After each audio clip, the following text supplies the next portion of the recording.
So you have a ton of relics, and you don't want to be a forehead that runs defense fissures. Or maybe you don't want to miss out on potentially more Ducats. Maybe you just want to be faster. This guide right here is for you.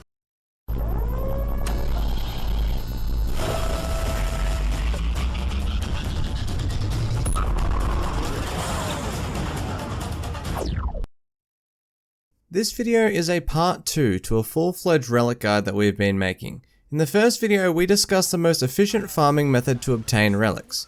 Now that we have them, we need to figure out the best fissures and strats for being efficient at running the relics themselves.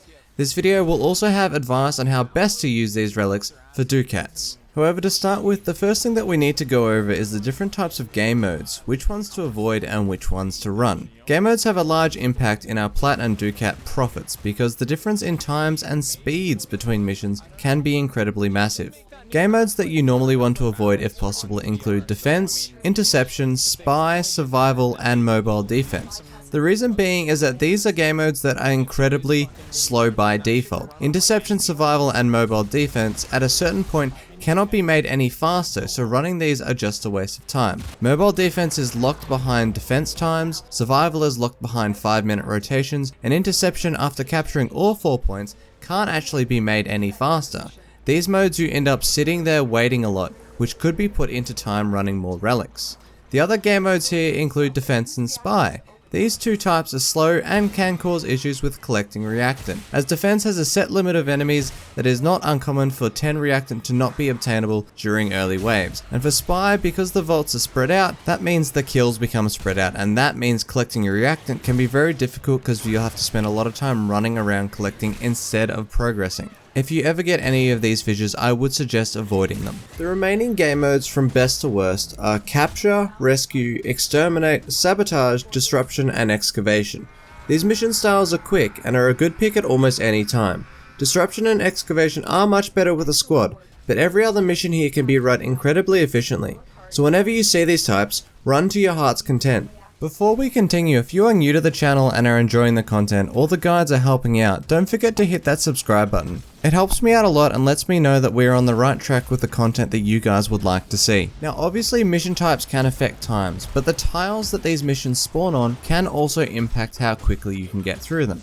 So although these mission names may not mean much to you now, paying attention and trying to run the following nodes when possible will give a massive boost in how quick you are when running relics. These nodes include Mariana on Earth, Amaros on Neptune, Hepet in the Void, Ukko and Teshub also in the Void, and Saxus on Eris. You will often see us running these nodes over on our Twitch channel on twitch.tv/robostealth, so if you haven't yet, feel free to check it out. These nodes are incredibly efficient. The 3 Void nodes here take a big priority and you want to run them whenever you see them. The reason behind this is that Void has a 100% relic drop chance. So whenever you run these missions, you are using and gaining a relic at the same time. So you actually end up not losing a relic, but still getting a prime part and traces, which is awesome for Ducats and our relic count. So we have a knowledge base now of what fissures we should be running. Awesome.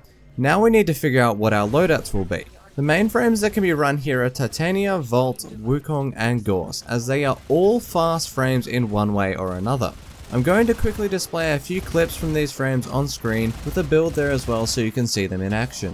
Now, of course, you could use whatever frame you wanted, however I suggest these purely because it is about being a little bit faster than all the others, and can lead to getting a lot more rewards out of the time that you decide to put into the game.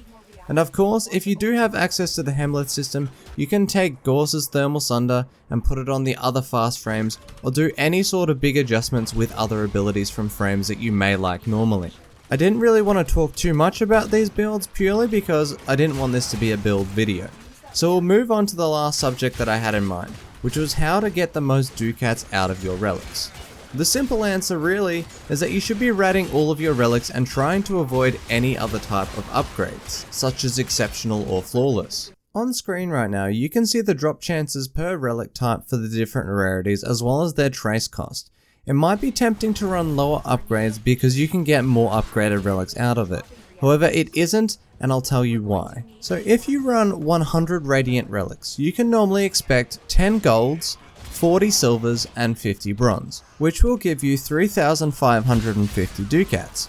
If you run this same amount of traces in Flawless Relics, you'll have to run 200 relics and can expect 12 golds, 68 silver, and 120 bronze, which gives you 6,060 ducats.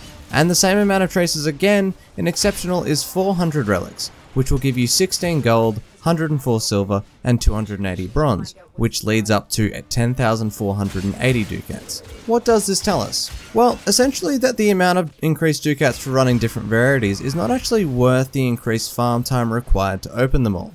For the big increase in runs, it should at least be close to double the ducats, but unfortunately it isn't. So, long story short, only use Radiance and not the other upgrades when farming ducats, excluding when you're low on traces. The only other things that I can suggest for improvement with ducats are to get a resource doubler if you can for increased traces.